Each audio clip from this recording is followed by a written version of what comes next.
भगवते वासुदेवाय। ओम नमो भगवते वासुदेवाय। ओम नमो भगवते वासुदेवाय। ओम नमो भगवते वासुदेवाय। ओम नमो भगवते वासुदेवाय। ओम नमो भगवते वासुदेवाय।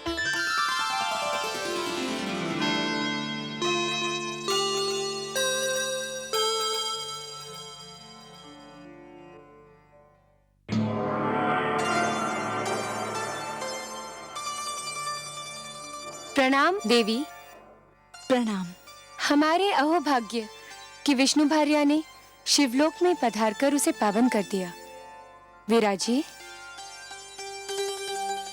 लेकिन देवी, यदि आप मेरे पति भोलेनाथ के दर्शन के लिए पधारी हैं, तो वो इस समय काशी में विराजमान है। मैं आपसे मिलने आई हूँ। तब तो मैं अपने भाग्य पर जितना गर्व करूं उतना कम है देवी। मेरी समझ में नहीं आता मैं इतने महान अतिथि का सत्कार किस प्रकार करूं। ये तो आपकी महानता है जो मुझे इतना सम्मान दे रही हैं। किंतु सत्य तो ये है कि आज मैं शिवलोक में अतिथि नहीं याचक बनकर आई हूँ। एक विनती लेकर उपस्थित हुई हूँ। विनती? कैसी बातें कर रही हैं देवी? आदेश दीजिए, आज्ञा दीजिए। संपूर्ण संसार जानता है शिव के हृदय में विष्णु वास करते हैं। परंतु देवी, आपको चिंताग्रस्त देखकर मुझे आश्चर्य हो रहा है। मन में चिंता बैठी हो तो मुख दर्पण में उसकी छाया आ ही जाती है।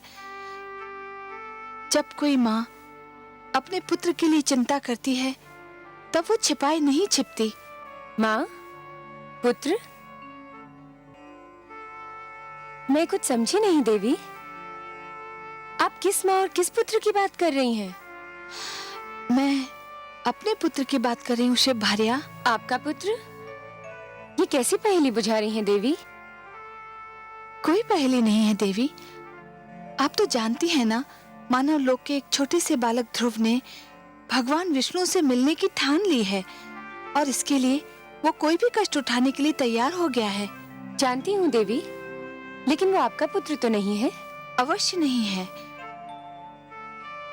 पर मैं उसे अपना पुत्र मान चुकी हूँ। उसने भी मुझे माँ कहा है। देवी, यदि मेरे योग्य कोई सेवा हो तो आपकी आज्ञा सिर माथे पर। आदेश दीजिए। नन्हा ध्रुव घने वन में घोर तपस्या कर रहा है। उस वन में भयानक पशु हैं। मुझे भय है मेरे ध्रुव पे कोई संकट ना आ जाए। देवी, वनराज आपके वाहन हैं, उन पर आपका अधिकार है। मेरे ध्रुव पे कोई संकट ना आए, यही प्रार्थना लेकर मैं आपके पास आई हूँ। बस इतनी सी बात देवी। यदि इसी चिंता ने आपको पीड़ित कर रखा है तो इसे अपने मन से निकाल फेंकिए। मैं आपको आश्वासन देती हूँ कि वत्स ध्रुव पर आंच भी नहीं आने दूंगी। आप कितनी महान हैं। त्रिलोक के सबसे बड़े दानी की आप हृदय स्वामिनी हैं। आपका हृदय इतना विशाल है कि जो भी आपसे सहायता मांगने आता है उसे आप निराश नहीं करती। अब मुझे विश्वास हो गया है कि मेरे ध्रुव का अमंगल नहीं होगा। आपकी जय हो देवी पार्वती, जय हो।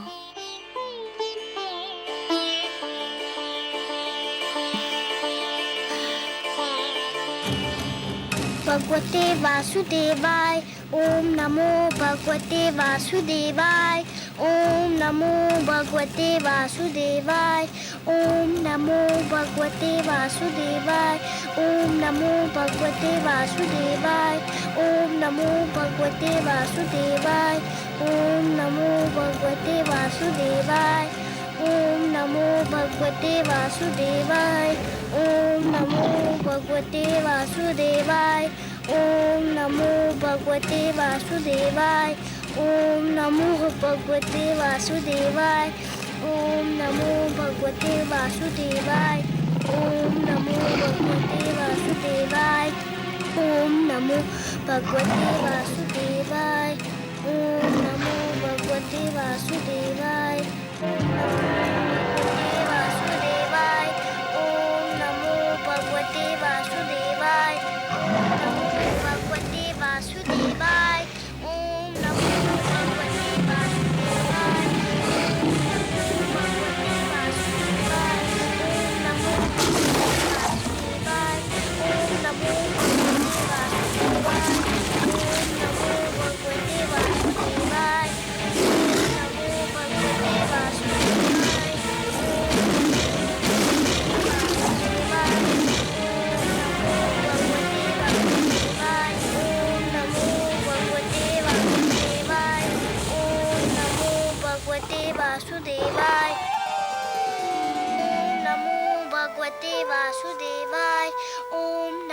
भगवते धन्य हो पुत्र, वासुदेवाय।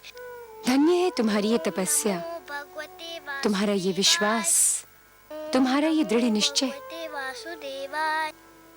पुत्र, तुम्हारी ऐसी तपस्या से तो बड़े बड़े ऋषि मुनि भी सीख लेंगे। तुम्हारा सदैव कल्याण हो, यही मेरा आशीर्वाद है। नमो भगवते वासुदेवाय। ओम नमो भगवते तुम्हें सदैव सफलता मिले पुत्र, नमो यही मेरी कामना है। वासुदेवाय।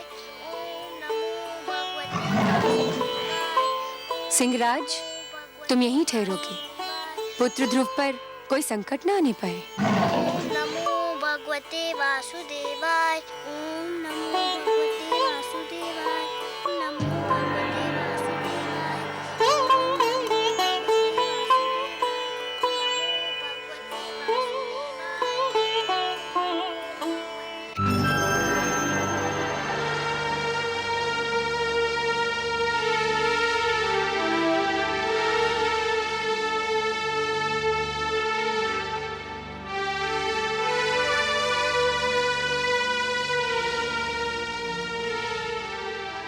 आइए देवी, पधारिए। कहिए कैसा रहा आपका ध्रुव अभियान? आपकी कृपा से भोलेनाथ, ध्रुव को कोई हानि नहीं पहुंची। वो बाल बाल बच गया। मैं सही समय पर वहां पहुंच गई थी। परंतु देव, मेरे आश्चर्य की सीमा ही नहीं रही ये देखकर कि बालक ध्रुव ने इतना सब कुछ हो जाने के पश्चात भी आंख तक नहीं खोली, जैसे कि उसे ज्ञान ही न हो कि वो किन संकटों में घिरा हुआ है।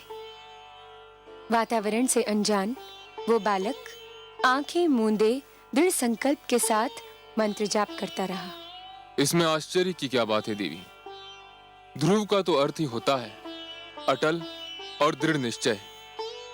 जो अटल है वो ध्रुव है, जिसे कोई अपने स्थान से डिगा नहीं सकता, वही ध्रुव है। कितने भाग्यशाली होंगे वो माता पिता देव जिनका वो पुत्र है। देवी, भाग्य की परिभाषा सभी अपने अपने ढंग से और अपनी अपनी स्थिति के अनुसार करते हैं। बालक ध्रुव के माता पिता अवश्य भाग्यशाली हैं, किंतु यह सत्य अभी तक उन पर विदित नहीं हुआ है। वे स्वयं को इसलिए अभागे समझ रहे हैं क्योंकि उनका पुत्र, उनकी आंखों का तारा उनकी आंखों से ओझल हो गया है। तनिक देखिए तो क्या दशा हो रही है उन बेचारों की।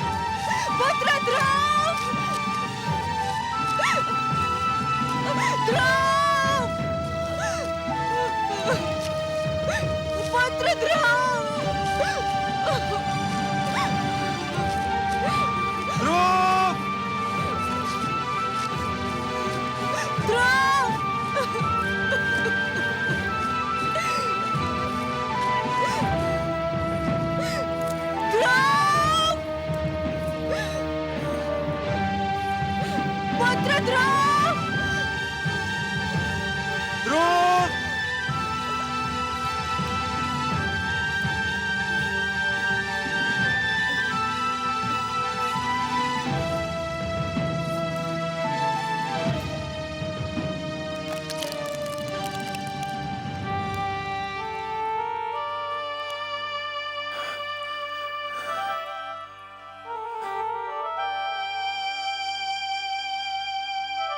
नहीं नहीं, हे जल, हम प्यास से तड़प रहे हैं, परंतु हम तुझसे अपनी प्यास कैसे बुझाएं? न जाने हमारे लाडले पुत्र ध्रुव की प्यास तूने बुझाई है या नहीं।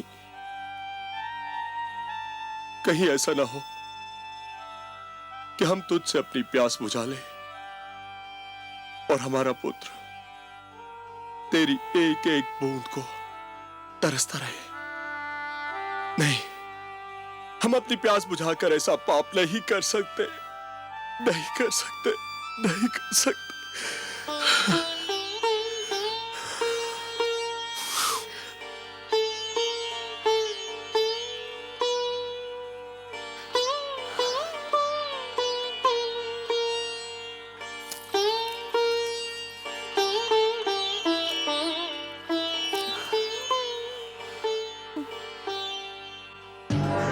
नारायण नारायण। देवऋषि आप, महारानी सुनीति, लगता है हमारे भाग्य जाग गए। आपके दर्शन करके तो हम धन्य हो गए। न जाने कब से हमारी आंखें आपके दर्शनों की प्यासी थी। आंखों की प्यास यदि बुझ गई हो तो अब आप जल से अपनी प्यास बुझाएं।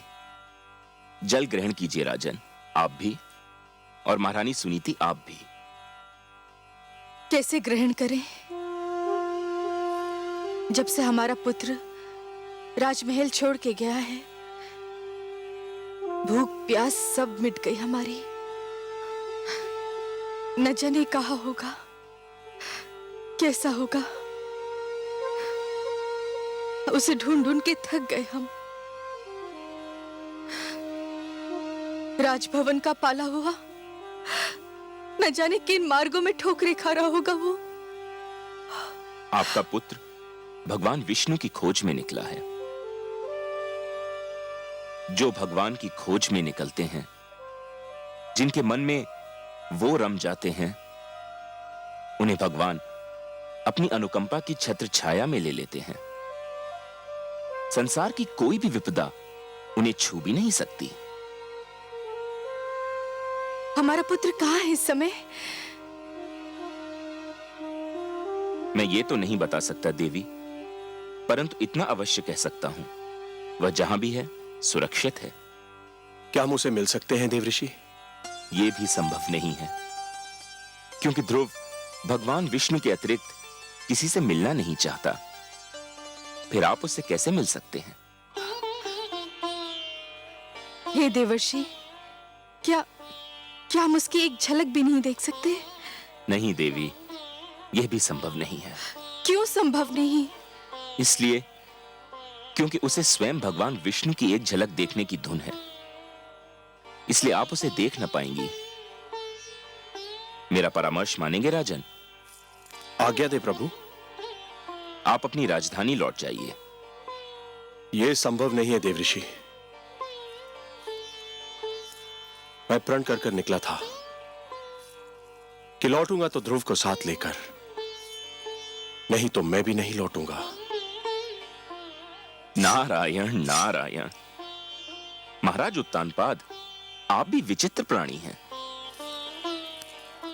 क्यों प्रभु? आपने तो मानो ठान ली हो कि जीवन भर वही करेंगे जो दूसरों के लिए कष्टदायक हो। ये आप क्या कह रहे हैं प्रभु? मैंने तो कभी किसी को कोई कष्ट नहीं पहुंचाया। किसको नहीं पहुंचाया? कौन सा धर्म निभाया आपने जिससे दूसरों को सुख मिले? मैं आपका कटाक्ष समझा नहीं प्रभु। कटाक्ष नहीं, ये सत्य है राजन। सबसे पहले आप पति धर्म भूले। आपने सुंदरता में अधिक रुचि ली, नीति को महत्व नहीं दिया। सुंदर सुरुचि को पाकर आप सुशील सुनीति को भूल गए। आपने पिता का भी धर्म नहीं निभाया। इसलिए आज आपके जिस पुत्र को आपके स्नेह की छांव में होना था, वह इस झुलसाती धूप में भटक रहा है।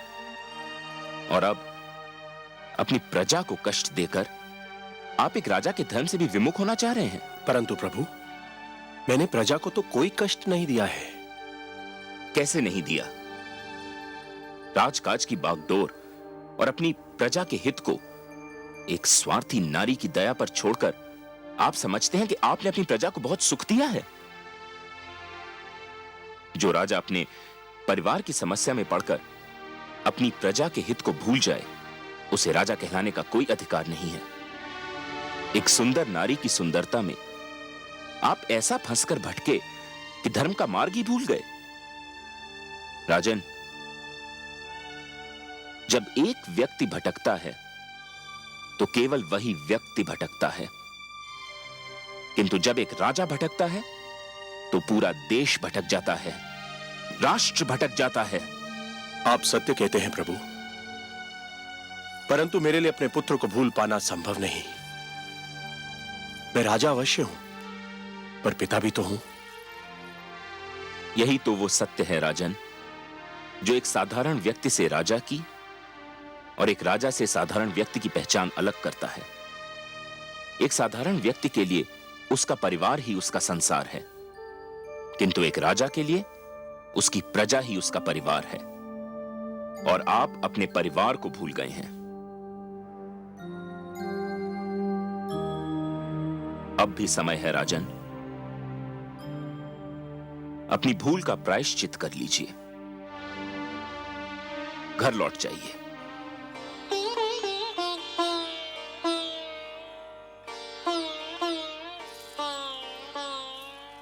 देवर्षि, आप तो मेरे पूज्य पितामह हैं, सृष्टि के सबसे महान पथ प्रदर्शक हैं। आपने तो सदैव ही भटकों को मार्ग दिखाया है। आपने मुझे भी धर्म का मार्ग दिखाया है। मुझे मेरी भूल बताकर आपने बड़ा उपकार किया है। प्रणाम है आपको, बारंबार प्रणाम है। आपकी आज्ञा शरोधार्य करके मैं अपने परिवार, अपनी प्रजा के पास वापस लौटता हूं।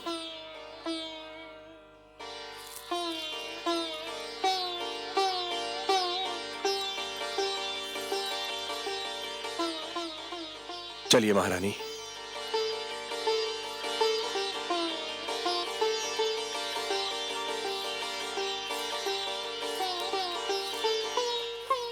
चलो, माता पिता को तो सद्बुद्धि मिल गई।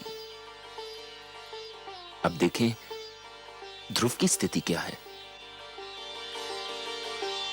नारायण नारायण। ओम नमो भगवते वासुदेवाय।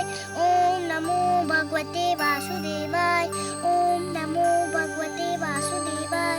ओम नमो भगवते वासुदेवाय। ओम नमो भगवते वासुदेवाय। ओम नमो भगवते वासुदेवाय। ओम नमो भगवते वासुदेवाय। ओम नमो भगवते वासुदेवाय। ओम नमो भगवते वासुदेवाय। ओम नमो भगवते वासुदेवाय। ओम नमो भगवते वासुदेवाय।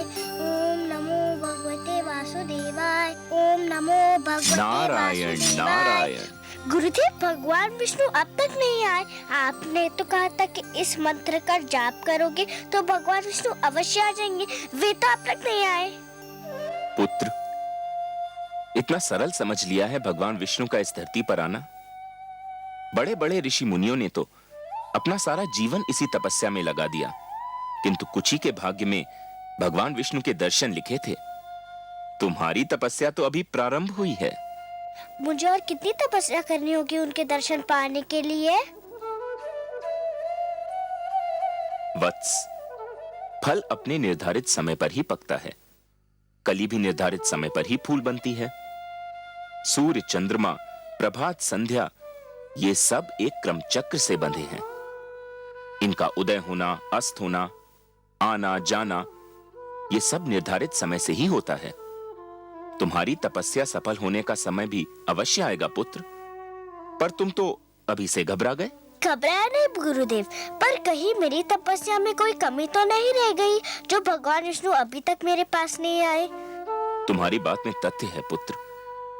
तुमने मुझे सोचने पर विवश कर दिया है, क्योंकि ये तो सत्य है कि मेरे नारायण उन्हीं से प्रसन्न होते हैं जिनके मन में उनके अतिरिक्त किसी का ध्यान न हो, जिनके नेत्रों में उनके अतिरिक्त किसी की छवि न हो, जो उनके दर्शन के अतिरिक्त कोई अभिलाषा न रखते हों, जो सारी कामनाओं का, सारे बंधनों का त्याग कर चुके हों, जो पूर्ण रूप से समर्पित हों। आप ही तो मेरे गुरु हैं, आप ही तो मेरे मार्गदर्शक हैं। आप भी बता सकते हैं कि मैं और क्या करूं जो भगवान विष्णु मेरे पास आ जाए। कुछ पाने के लिए कुछ छोड़ना पड़ता है वत्स, यही विधि का नियम है। मुझे क्या छोड़ना होगा गुरुदेव? तुम बहुत बड़ी वस्तु पाना चाहते हो, अतएव तुमको बहुत बड़ी वस्तु छोड़नी पड़ेगी। आप उस वस्तु का नाम बताइए, मैं उसे छोड़ दूंगा। खाना छोड़ सकते हो? हाँ, छोड़ दूंगा। तब तो भगवान विष्णु मेरे पास आ जाएंगे ना? अवश्य आएंगे, अवश्य आएंगे पुत्र। कोई कितना भी आग्रह करे, कितना भी विवश करे, बस तुम खाने को हाथ मत लगाना। फिर देखो कितना शीघ्र भगवान का मन पिघलता है। अच्छा, तुम अपने मंत्र का जाप आरंभ करो, मैं चला, मुझे कुछ और कार्य याद आ गया है। ओम नमो भगवते वासुदेवाय। ओम नमो भगवते वासुदेवाय। ओम नमो वासुदेवाय। ओम नमो भगवते वासुदेवाय। ओम नमो भगवते वासुदेवाय। आंखें खोलो पुत्र, लो तुम्हारे लिए फल लाई हूँ। मैं नहीं खाऊंगा माते। क्यों, क्या भूख नहीं लगी? लगी है, पर मैं कुछ नहीं खाऊंगा। पर क्यों नहीं खाओगे? मेरे गुरु का यही आदेश है। आदेश? क्या आदेश है? क्या कहा देवर्षि ने तुम्हें?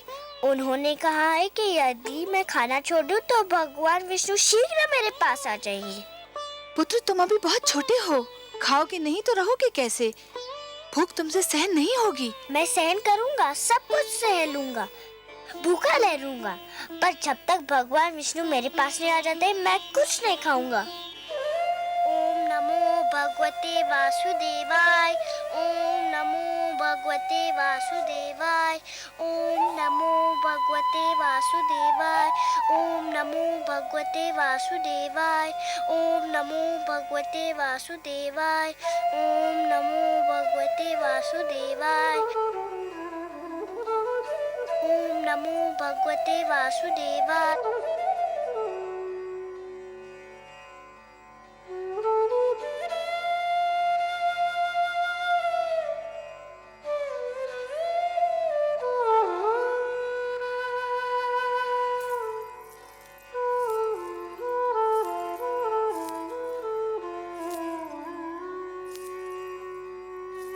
आपका मुख आपके मन का दर्पण है देवी। मन में चिंता हो तो उसकी छाया आपके मुख पर कहीं दूर से दिखाई देने लगती है। और आज तो आप सिर से पांव तक चिंता की मूर्ति बनी हुई हैं। सब कुशल तो है? कुशल कहाँ कमल नयन, देवर्षि नारद को न जाने समस्याएं खड़ी करके क्या आनंद आता है। एक और नई समस्या खड़ी कर दी उन्होंने। अब कौन सा नया पुष्प खिलाया उन्होंने? पहले तो उसे वन में तपस्या करने के लिए छोड़ दिया। मुझे यही चिंता क्या कम थी कि वन के पशुओं से उसकी रक्षा कैसे होगी। और अब उन्होंने ध्रुव को आदेश दिया है कि आहार भी त्याग दे। देवर्षि ध्रुव के गुरु हैं। गुरु की आज्ञा का पालन करना शिष्य का कर्तव्य होता है। गुरु तो भगवान से भी बड़ा होता है। इसका अर्थ ये हुआ कि आप भी देवर्षि से सहमत हैं? वो तो नन्हा सा बालक है, तनिक सोचिए तो, आहार त्यागने से उसकी क्या दशा हो जाएगी। क्षमा कीजिए प्रभु, संभवतः आपको भी उसकी पीड़ा पर दया नहीं आ रही। ये आप नहीं बोल रही हैं देवी, ये आपके भीतर समाई हुई एक नारी, एक मां बोल रही है। यही समझ लीजिए करुणा सिंधु, पर मुझसे उसकी दशा देखी नहीं जाती। दया कीजिए उस पर, दया कीजिए मुझ पर। मुझे आपसे सहानुभूति है देवी, पर मुझे खेद है, मैं पक्षपात नहीं कर सकता। पक्षपात? कैसा पक्षपात प्रभु? धरती पर मनुष्य लोक में मेरे अगणित भक्त हैं। माना कि ध्रुव सर्वस्व त्याग कर मेरा दर्शनाभिलाषी है देवी, परंतु जो मेरे साधारण भक्त हैं उनका भी तो मुझ पर अधिकार है। आप तो जानती हैं देवी कि जो भी सच्चे मन से मुझे पुकारे मैं उसी का हो जाता हूं। तो फिर यह कैसे संभव है देवी कि मैं अपने असंख्य भक्तों को भूलकर केवल एक बालक को कृतार्थ करूं? देवी, सूर्य अपना प्रकाश बांटते समय राजा के महल और दीन की कुटिया में अंतर नहीं करता। वर्षा का बादल मधुवन पर बरसता है तो मरुस्थल की प्यास भी बुझाता है। तो फिर यह कैसे संभव है देवी कि मैं अपने भक्तों में पक्षपात करूं? हे महादेवी, ये मत भूलिए कि ईश्वर भी ईश्वरत्व के नियम से बंधा है, और ईश्वरत्व का नियम है समानता। मेरी दृष्टि में समस्त मानव जाति समान है। मैं धरती पर जा अवश्य सकता हूं देवी, किंतु समस्त मानव समूह के कल्याण के लिए, केवल किसी एक के कल्याण के लिए नहीं। चाहे मेरा ध्रुव भूख प्यास से दम ही क्यों न तोड़ दे। मैं आपसे पहले भी कह चुका हूं देवी कि मैं विधाता के कार्यों में हस्तक्षेप नहीं कर सकता।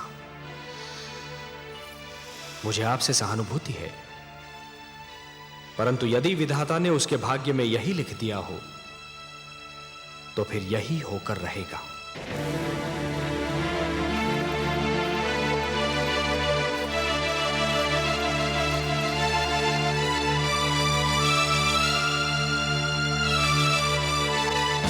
ओम नमो भगवते वासुदेवाय। ओम नमो भगवते वासुदेवाय। ओम नमो भगवते वासुदेवाय। ओम नमो भगवते वासुदेवाय। ओम नमो भगवते वासुदेवाय। ओम नमो भगवते वासुदेवाय। ओम नमो भगवते वासुदेवाय। ओम नमो भगवते वासुदेवाय। ओम नमो भगवते वासुदेवाय। ओम नमो भगवते वासुदेवाय। ओम नमो भगवते वासुदेवाय। ओम नमो भगवते वासुदेवाय। ओम नमो भगवते वासुदेवाय। ओम नमो भगवते वासुदेवाय। ओम नमो भगवते वासुदेवाय।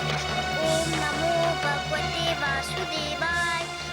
गंधर्व मलय केतु, ये नन्हा सा बालक अकेले इस भयानक वन में क्या कर रहा है? देखते नहीं गंधर्व राज चित्ररथ भगवान विष्णु के मंत्र का जाप कर रहा है। ये बालक अवश्य ही उनका मन जीतने का प्रयत्न कर रहा है।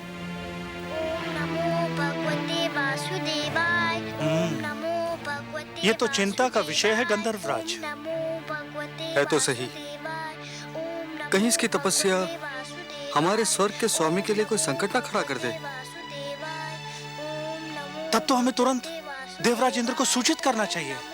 चलो, कहीं देरी ना हो जाए। ओम नमो भगवते वासुदेवाय। ओम नमो भगवते वासुदेवाय। ओम नमो भगवते वासुदेवाय।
देवराज, देवराज, देवराज, देवराज!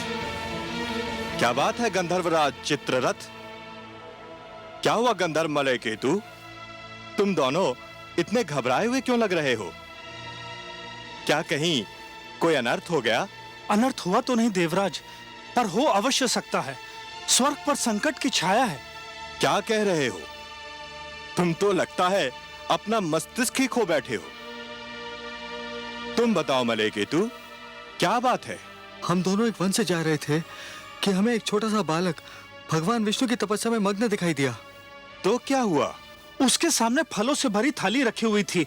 सारे फल सूख चुके थे। इसका अर्थ यह हुआ कि उसने आहार भी त्याग दिया है। बड़ी कठिन तपस्या लग रही थी उसकी। एक बालक क्या और उसकी तपस्या क्या गंधर्वराज? हमें इससे क्या भय? हमारे मन में उसे तपस्या करते देखकर ये भय समा गया कि कहीं वो भगवान विष्णु से इंद्रासन ना मांग ले। मेरा आसन? ये क्या कह रहे हो?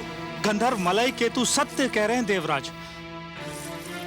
धरती लोक के वासियों की दृष्टि सदैव इंद्रासन पर लगी रहती है। इंद्रासन इतना महान है कि हर कोई उसे लेना चाहता है। स्वर्ग को कौन नहीं जीतना चाहता देवराज? तुम दोनों ने तो मुझे चिंता में डाल दिया। नारायण नारायण।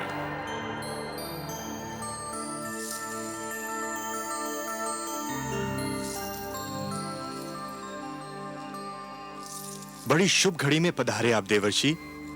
मैं सोच ही रहा था कि अपनी चिंता का भागीदार किसे बनाऊं कि आप आ गए। मैं आपकी कोई सेवा कर सका तो स्वयं को धन्य समझूंगा। आपको ज्ञात है कि एक बालक वन में भगवान विष्णु के लिए तपस्या कर रहा है। हाँ, मैं जानता हूं। उस बालक का नाम ध्रुव है। क्यों कर रहा है वो तपस्या? बड़ा विचित्र प्रश्न है देवराज। क्या आप किसी को तपस्या करने का भी अधिकार नहीं? परंतु उसकी तपस्या का कोई तो उद्देश्य होगा।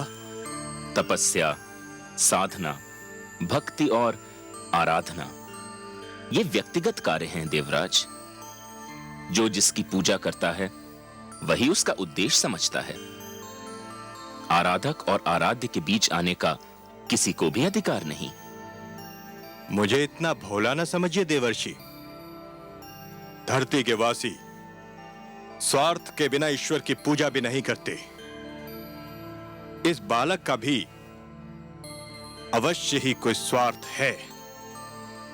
मानता हूं देवराज, आप सत्य कह रहे हैं, किंतु ध्रुव के विषय में कहना उचित न होगा।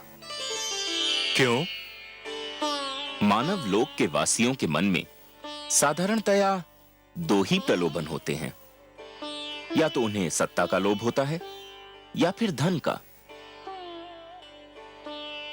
ध्रुव महाराज उत्तानपाद का ज्येष्ठ पुत्र है, सो उसे सत्ता का क्या लोभ होगा? सत्ता तो आज नहीं तो कल उसके हाथों में आनी ही है। और आप तो जानते ही हैं देवराज कि धरती पर जिसके हाथों में सत्ता होती है उसके चरणों में धन का ढेर लग जाता है। सो ध्रुव को धन का भी लोभ नहीं हो सकता। हमारे गंधर्व तो कुछ और ही सोचते हैं। क्या सोचते हैं आपके गंधर्व?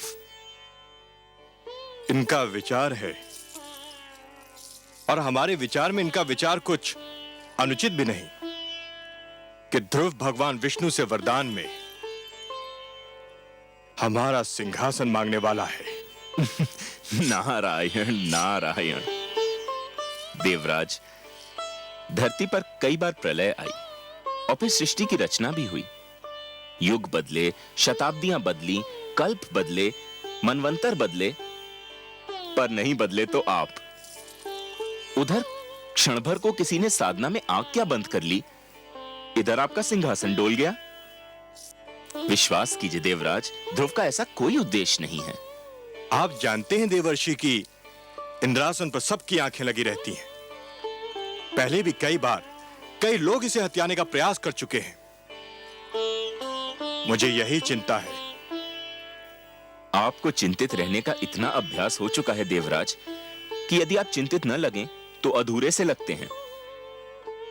ध्रुव की दृष्टि में इंद्रासन तुच्छ है। उसकी दृष्टि तो कहीं और ऊंचाई पर लगी हुई है। परंतु आप चाहते क्या हैं देवराज? मैं चाहता हूं कि उसकी तपस्या में बाधा पड़ जाए, उसकी साधना टूट जाए। आप अपनी इच्छा के स्वामी हैं देवराज, किंतु इतना जान लीजिए कि ध्रुव के मन में जो सूर्य उदय हो चुका है, उसे विरोध की कोई भी घटा ढांप नहीं सकती। उसके जीवन में जिस सुगंध ने जन्म ले लिया है, उसे कोई भी दीवार रोक नहीं सकती। मैं रोकूंगा उसे, आप देखते जाइए। अवश्य दिखाइए। मुझे तो यूं भी आपकी लीला देखने में बड़ा आनंद आता है। नारायण नारायण। रक्षिता, आज्ञा देवराज। रक्षिता, तुम्हें अभी इसी समय धरती पर जाना है, उस वन में जाना है जहां एक नन्हा बालक ध्रुव भगवान विष्णु के लिए तपस्या कर रहा है। तुम्हें उसकी तपस्या भंग करनी है। जो आज्ञा देवराज। उसकी तपस्या भंग करने का ढंग मैं बताता हूं तुम्हें, ध्यान से सुनो। ओम नमो भगवते वासुदेवाय। ओम नमो भगवते वासुदेवाय। ओम नमो भगवते वासुदेवाय। ओम नमो भगवते वासुदेवाय। ओम नमो भगवते वासुदेवाय। ओम नमो भगवते वासुदेवाय। ओम नमो भगवते वासुदेवाय। ओम नमो भगवते वासुदेवाय। ओम नमो भगवते वासुदेवाय। ओम नमो भगवते वासुदेवाय। ध्रुव, ओम नमो भगवते मेरे पुत्र, वासुदेवाय। तू यहाँ है ओम नमो और मैं तेरी खोज में न जाने कहाँ भटक रही थी। ओम नमो भगवते वासुदेवाय। ओम आंखें तो नमो खोल मेरे राज भगवते दुलारे। वासुदेवाय। ओम देख, नमो भगवते वासुदेवाय। देख मैं तेरे सामने खड़ी हूँ। ओम नमो भगवते वासुदेवाय। देख तेरे वियोग में ओम नमो भगवते मेरी क्या दशा हो वासुदेवाय। गई। ओम नमो भगवते वासुदेवाय। ओम नमो भगवते वासुदेवाय। ओम अरे, नमो भगवते वासुदेवाय। तू तो मेरी बात ही नहीं सुनता। ओम नमो भगवते वासुदेवाय। पहले मेरी एक पुकार पर ओम नमो भगवते मेरे पास दौड़ा चला आता था, वासुदेवाय। ओम नमो मेरी बाहों में भगवते समा जाता था। वासुदेवाय। ओम नमो भगवते वासुदेवाय। ये तुझे क्या हो गया है ध्रुव? ओम नमो भगवते वासुदेवाय। ओम नमो न जाने किसने भगवते जादू टोना कर दिया मेरे वासुदेवाय। राजकुमार पर। ओम नमो भगवते वासुदेवाय। मेरे लाल, बंद कर दे अपनी ओम तपस्या। नमो भगवते तेरी इच्छा पूरी हो गई है। ओम नमो महाराज, भगवते तुझे अपनी गोद में बिठाने को तैयार हो गए ओम हैं। नमो भगवते तेरी विमाता सुरुचि ने भी अपनी भूल स्वीकार कर ली है। भगवते वासुदेवाय। चल मेरे लाल, ओम नमो राजमहल भगवते तेरी प्रतीक्षा कर रहा है। वासुदेवाय। ओम नमो भगवते वासुदेवाय। ओम नमो भगवते वासुदेवाय। हाय मेरे भाग्य, ओम नमो मेरी आंखों की भगवते तारी, वासुदेवाय। मेरे मन के चैन। ओम नमो ये तेरी आयु भगवते नहीं तपस्या करने की। वासुदेवाय। ओम अभी तो तेरे नमो खेलने कूदने के दिन हैं। भगवते वासुदेवाय। तूने अभी जीवन में देखा ही क्या है। भगवते वासुदेवाय। ओम नमो भगवते तुझे मेरी सौगंध, वासुदेवाय। बंद कर दे ये जाप। ओम नमो भगवते वासुदेवाय। ओम नमो भगवते वासुदेवाय। यदि तूने ये जाप नहीं बंद किया, ओम नमो भगवते तो मैं अभी यहीं तेरे सामने ओम नमो अपने भगवते प्राण त्याग दूंगी। वासुदेवाय। ओम नमो भगवते वासुदेवाय। ओम नमो भगवते वासुदेवाय। ओम नमो भगवते वासुदेवाय। ओम नमो भगवते वासुदेवाय। ओम नमो भगवते वासुदेवाय। ओम नमो भगवते वासुदेवाय। ओम नमो भगवते वासुदेवाय। ओम नमो भगवते वासुदेवाय। ओम नमो भगवते वासुदेवाय। ओम नमो भगवते वासुदेवाय।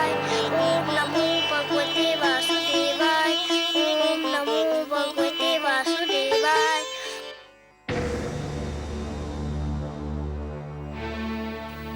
तुमने खाना छोड़ दिया है। यदि पानी पीना भी छोड़ दो तो भगवान विष्णु और भी शीघ्र तुमसे मिलने आ जाएंगे।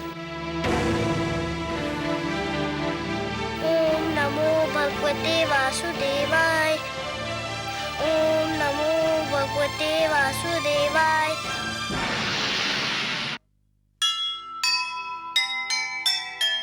यह कैसा संकल्प है, यह कैसा विश्वास। सब संकट सहती गई, प्रभु दर्शन की आस। देवलोक में मच गया भीषण हाहाकार। डिगा नहीं ध्रुव का हृदय, देव गए सब हार, देव गए सब हार।